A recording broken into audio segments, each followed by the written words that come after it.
Greetings, programs. This is Wretch. Welcome back to Vampire the Masquerade, Reckoning of New York.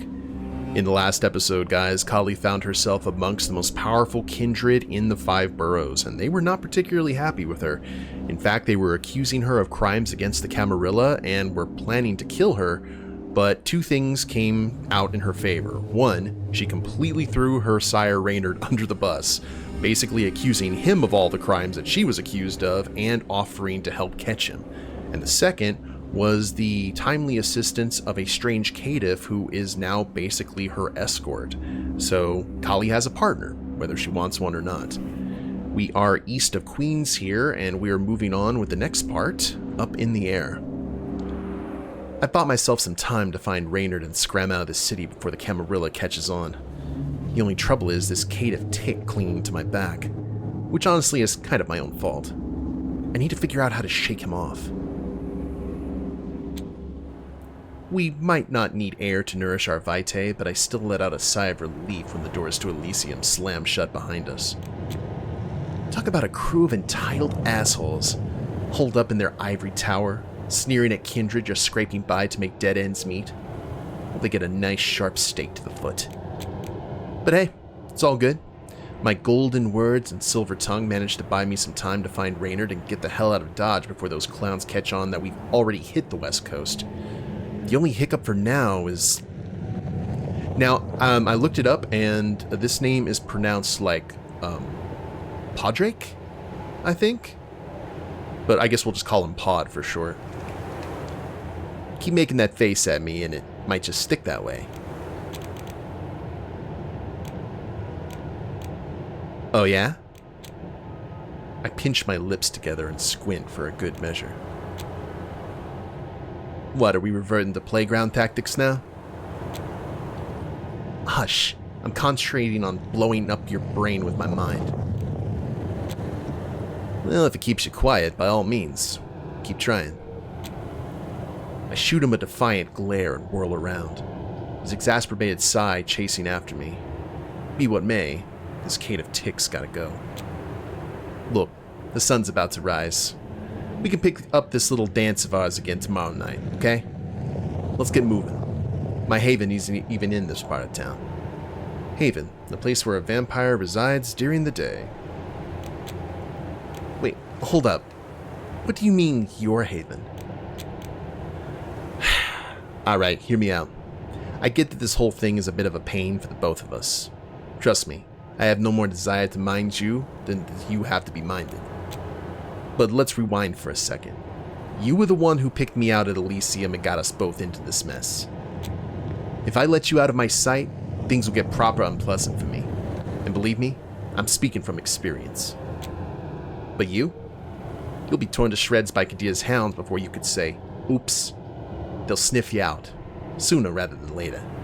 And that's a stone cold fact. So how about we skip the theatrics and you tag along to a place I know safe. We can regroup and figure out our next move come nightfall. He stops mid-sentence, fingers crossed for whatever is the kindred version of a stroke. Maybe I could slip away and get to my RV? No, your RV is completely off the table.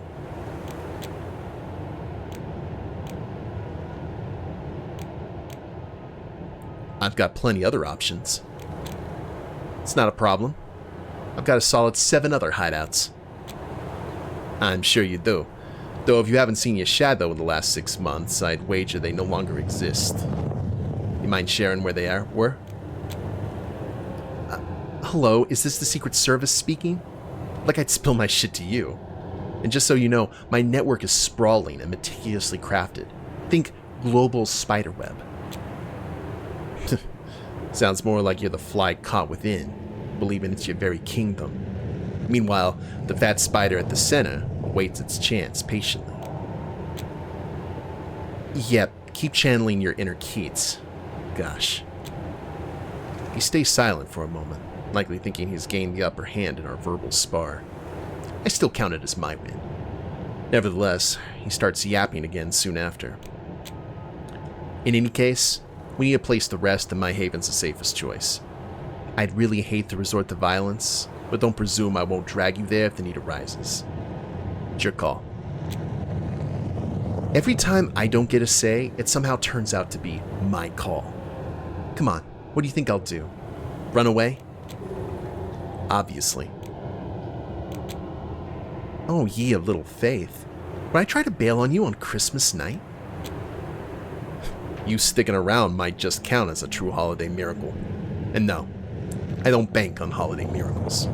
If you're under the impression I'll let you out of my sight, then you're not paying attention. Come on, let's not dilly-dally. Dilly-dally? Did they embrace him in a Dickens novel? Talk about being charming. Embrace, the act of transforming a mortal into a vampire. A kindred drains and replaces a victim's blood with some of their own to pass on their clan and curse. A newly embraced vampire is always one generation higher than their sire. I think there was something else up here too. Yeah, hounds. A deputy, subordinated directly to the sheriff, aka the Brute Squad. You are the Brute Squad. Alright. After you. Stubborn as I am, turns out Mr. Thin and Mean over there is just as immovable. Arguing seems futile. Time for a different approach. I toss him a thoughtful glance, noticing him leisurely fiddling with one of those ugly rings adjoining every conceivable part of his hand. What a jerk. My gang would eat him alive. But I can deal with him on my own just fine. All I need is a little bit of inspiration. After a quick look around, a couple of schemes start to take shape. Bouncer looks easy to fool. Magic trick. Play the hungry as hell card. Actually, I think this might be the best one, because we tried to use our powers while we were in Elysium, and who knows, they don't know the last time we fed, so I think we could probably pull this one off. I spy with my little eye a handful of mortals daring to navigate the frosty streets. Many of them stagger along on the frozen sidewalks, whether from the ice or generous helpings of alcohol they've indulged in earlier. It's quite the tempting scene. I'm not exactly famished. I managed to grab a bite on the road before hitting New York, but the Caitiff's in the dark about that. And honestly, I'm pretty skilled at acting the part of the hungry predator, if I do say so myself. I halt abruptly, allowing a series of convulsive twitches to seize me. And what's with the drama now? I'm feeling off. I haven't fed in a bit. It's starting to get to me. I don't think I can handle it much longer. You telling me you can't endure for a few more hours? No. Not with my clan. Hunger hits differently. It's swift and merciless. It's just how we are. I've been there once and never want to go back. He shoots me a look filled with skepticism, but I just mimic a shiver, my body quaking as if I'm starved. Yeah, I'm lying all right, but he doesn't know that. Ravnos are a rare sight, practically unheard of around here. Or anywhere, really. So, in his eyes, my performance could very well be genuine. To further my agenda, I press a hand to my temple, my eyes tracking a solitary figure puffing away in a nearby nook. Had that Valerie skank not blindsided me, I might have... Alright, enough. Just make it quick. I'll stay close, just in case. We make our way toward the isolated figure. Podrick positions himself to block any escape while I face our target.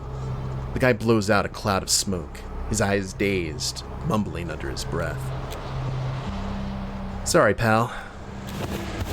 I lean in as if I wanted to give him the kiss, but instead, I push him hard, sending him stumbling straight into Podrick's open arms.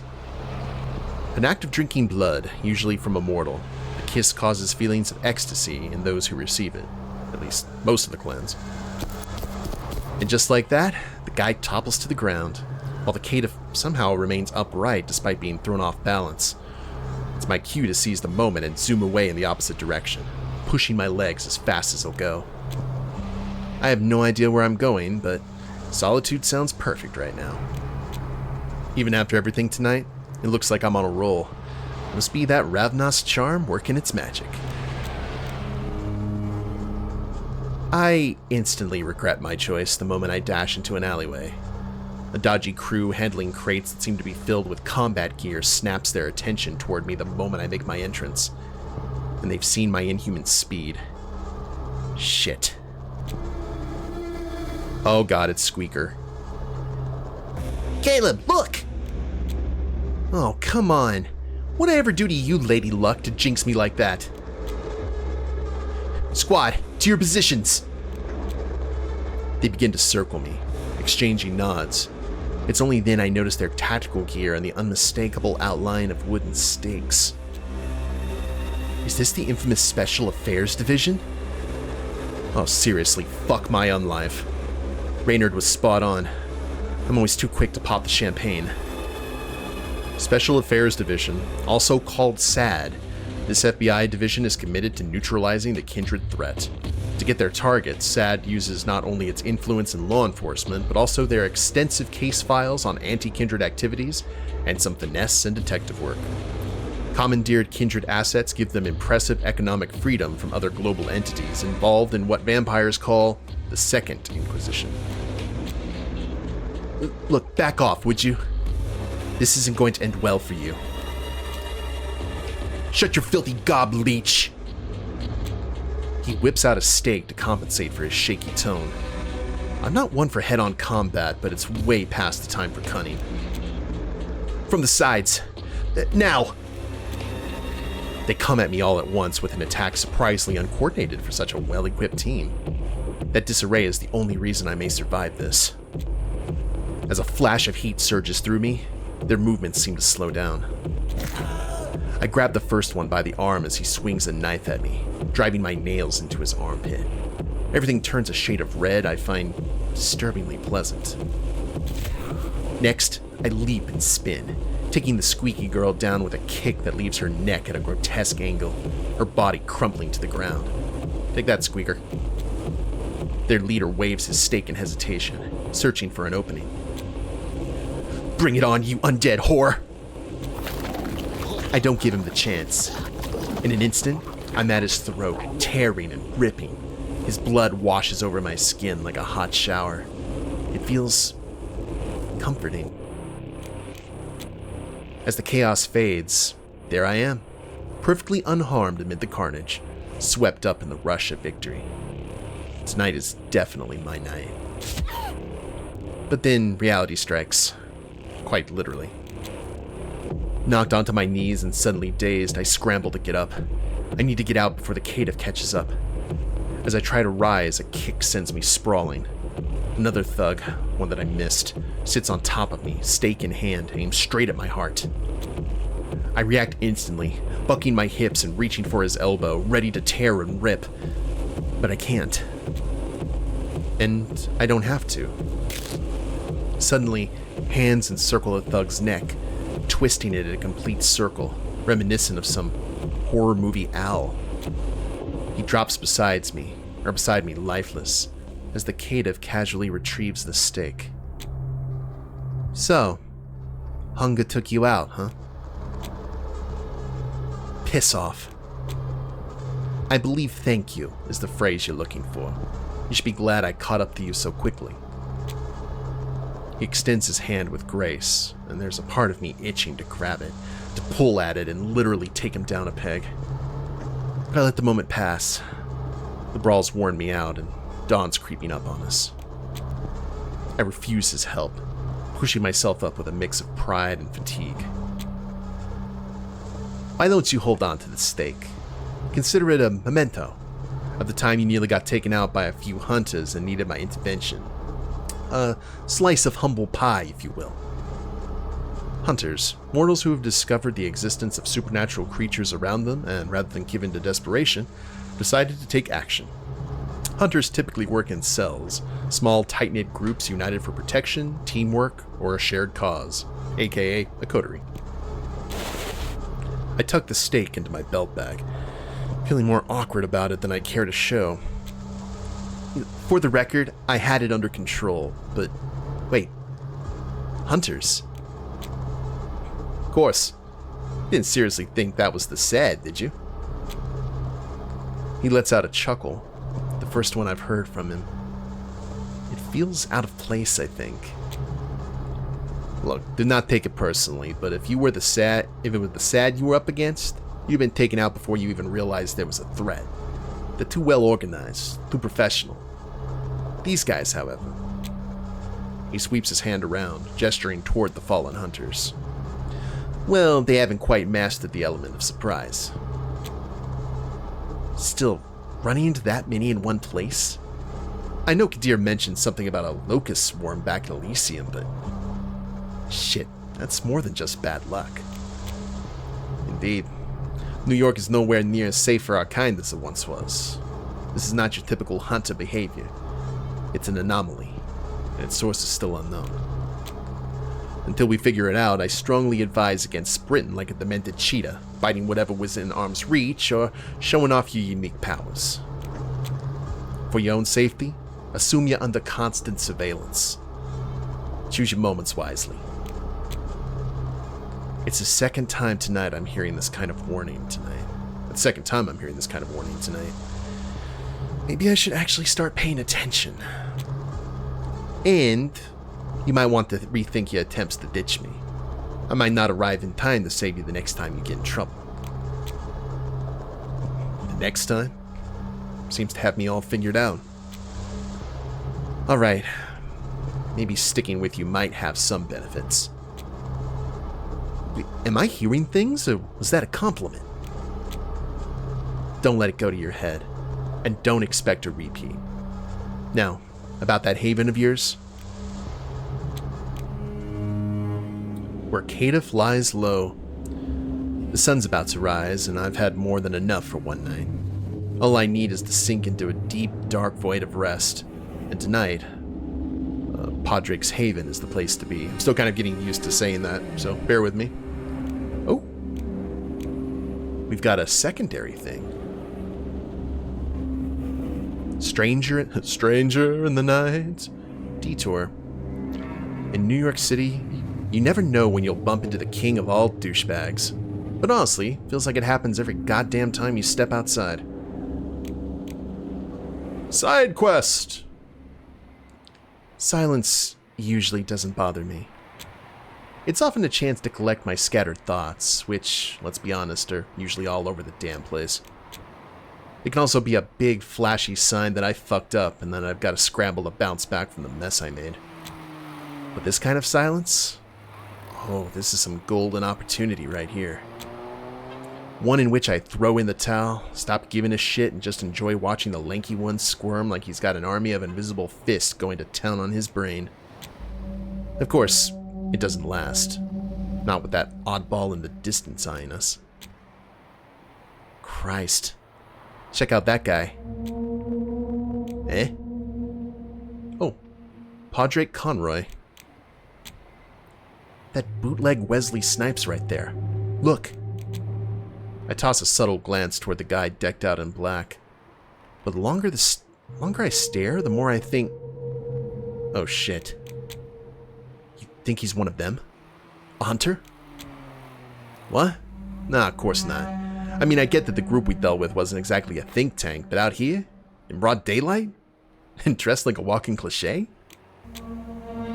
He rattles it off so fast, I almost suspect he's trying to distract me. It's just a stranger in the night. Pay him no mind. Yeah, sure. My stranger danger sense, that skin-crawling sensation of an unfamiliar presence getting too close, hasn't dulled since I was embraced. And now I've got better defenses than mere pepper spray. But the way he looks at me as we cross paths, it's disgustingly indescribable. And then he speaks.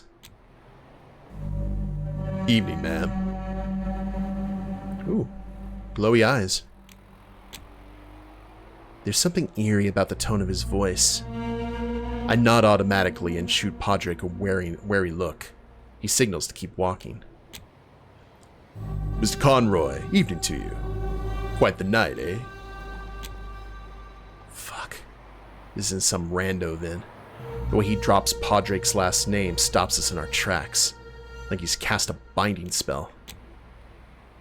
Quite the night indeed. We're kind of in a rush, though. see. I'll be brief then. Mr. Conroy, your obligations. I'm here on behalf of our shared acquaintance, gently reminding you of what's at stake. The circumstances rapidly change, as you're aware, I'm sure. The smugness in his voice is grating enough to make me grind my teeth. But surprisingly, it's Padraig who loses his cool, not me. His tone gets abrasive, a side of him I've never seen before, but then I've known him 3 hours, tops. I'm well aware, and don't you worry about passing that along. I've managed without a proxy so far, and I don't plan on needing one now. Regrettably, that's not up for you to decide. Christ, I didn't sign up for an evening of snarky back and forth. Yeah, smack him is not the best option. You need to unwind, my guy. Seriously, take a chill pill. Maybe hitting up a nightclub is what you need to let go of that pent-up rage. You've certainly got the overalls down. Mr. Conroy, keep your wildling in line, would you? Throwing shade without even making eye contact? Oh, you grow some balls and face me. Stay out of it, Golly. I'm not done here, and clearly this asshole isn't either, judging by his puffed up chest. But suddenly, he's all chill, like we didn't just have a moment. Enjoy the night, Mr. Conroy. Ma'am. Then he locks eyes with me. Better watch out for dingy alleys. They're crawling with vermin, as you already know. His words echo in my mind as we head towards Padraig's safe house. At first I thought it was a threat, but now I'm not so sure. How the fuck does he know? Does gossip really spread around that quickly here? Who the hell was that? Just an old contact of mine. Nothing to worry about. Right. And how the fuck did he know about our run-in with the hunters? I don't know, Callie, okay? Maybe he took a wild guess. It's not exactly a stretch to run into trouble here, especially now. Especially with you around. He's clearly shaken by the whole thing. How intriguing. Look, I'm sorry. It's probably nothing to lose sleep over.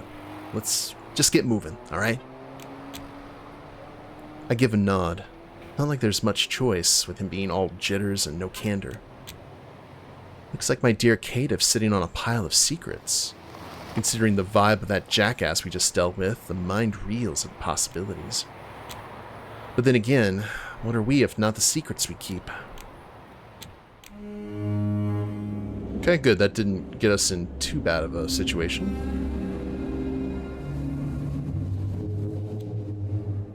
The walk feels endlessly long.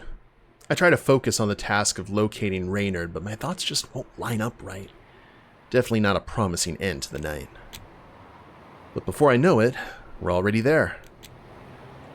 This is our stop. Let's head inside. Dawn's nearly upon us. He steps through the door first, but leaves it open for me.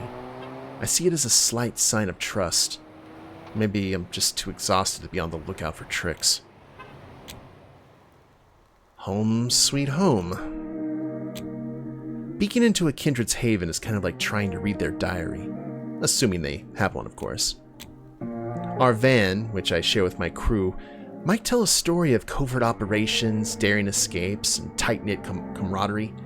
For those with a flair for drama, that is. To anyone else, it could just seem like a mobile hideout for a few smugglers.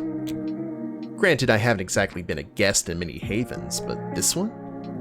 It's practically shouting its love affair with books and a certain, let's say, relaxed approach to tightness. And that Padraig probably didn't expect to have company, like, ever. Every inch of it is covered in books, papers, and random notes. A wild mosaic of ideas, from the mundane to the outright unhinged. I swear there are even scribbles on napkins in the mix.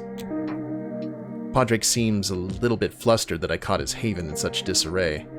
He rushes to clean up, picking up an armful of paper along the way. And make yourself at home. Couch is all yours. At least the windows, all still open, have been secured with steel shutters.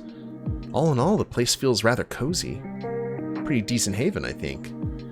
Just a tad too lonely for my tastes. Check out his book collection, absolutely. Among the clutter, a vast collection of James Joyce stands out, surrounded by other books that feel more like homework than leisure reading. Podrick's choice in literature? Definitely on the no fun side. The stack of papers he's clutching is kept under wraps and impossible to read, but the ones littering the rest of the space? They're up for grabs. I stretch my neck to get a closer look, ditching any attempt to be sneaky, only to find some disjointed snippets about history, voices, oracles, and the like. I shoot him a disappointed frown, only to be met with his painfully blank gaze. Clearly, someone's got their poker face down pat. A history buff? Don't take this the wrong way, but you totally give off that vibe. Why would I take it the wrong way? I give a casual shrug, and he offers a smile in return. It's not exactly brimming with joy, but hey, I'll take what I can get. You get some rest. We got a busy night ahead of us. It's hard to put up a fight against common sense, especially when you're running on empty. I give him a vague wave, settle onto the couch amid a few stray papers, and let myself sink into the deep, dark void of rest. A few hours prior. The steady drone of machinery blends with the aroma of ancient dust and robust alchemy, conjuring a palpable atmosphere that teases the senses. It's a relentless reminder of the raw power in action. A sensation that never leaves you, no matter how far away you go. It is a common theme across Tremere labs, or did she add a personal twist just for my sake? Tremere, the arcane clan Tremere were once a house of mortal mages who sought immortality but found only undeath. As vampires, they perfected ways to bend their own blood to their will, employing their sorceries to master both the mortal and vampire world. Their power makes them valuable, but few vampires trust their scheming ways. Also known as the Broken Clan, usurpers, warlocks, hermetics, thaumaturges, transgressors, and blood mages. Bah, that's beside the point tonight. Tonight, the stakes are sky high. No room for getting sidetracked. I'm only going to ask this once. You do understand all the specifics, correct? The procedure and the risks that come with it. My gaze drifts down to my necklace, the symbol of my cause. I nod in silent agreement. Make no mistake, should you attempt to violate our arrangement, I have my methods to track you down. Believe me, that would be far less pleasant than what's coming next. Let's just get this over with, shall we? I'm instantly hit with a pain so intense it feels like my flesh is being torn asunder. And no matter how much I try, I can't black out for even the briefest moment of blissful reprieve. My consciousness clings on, as stubborn as I am, as if making me pay for my plentiful sins, or paving the road for the new ones to come. But the agony is worth it, and so is the prize that's coming after. Complete the beginning chapter. Now, I'm kind of curious that I don't think that was Kali. Could that have been Podrick? Maybe Podrick is actually a Tremere posing as a Caitiff? That's kind of a normal story beat in a lot of old school stories where something like, oh, I'm a Caitiff, and then actually not being one, going undercover. But let's go ahead and end the night. Yes, I wish to end the night. Don't have really much of a choice otherwise. Night 2. December 2024. 6 nights till the new year. Alright, guys. So this is a good place to go ahead and call it an episode. When we get back, we will face Night 2 here in New York with Kali and Podrick. Hope you all have enjoyed it. If you liked the episode, please leave a like down below. Subscribe to the channel, leave a comment, that'd be a big help. And we'll see you next time. Later days, everyone.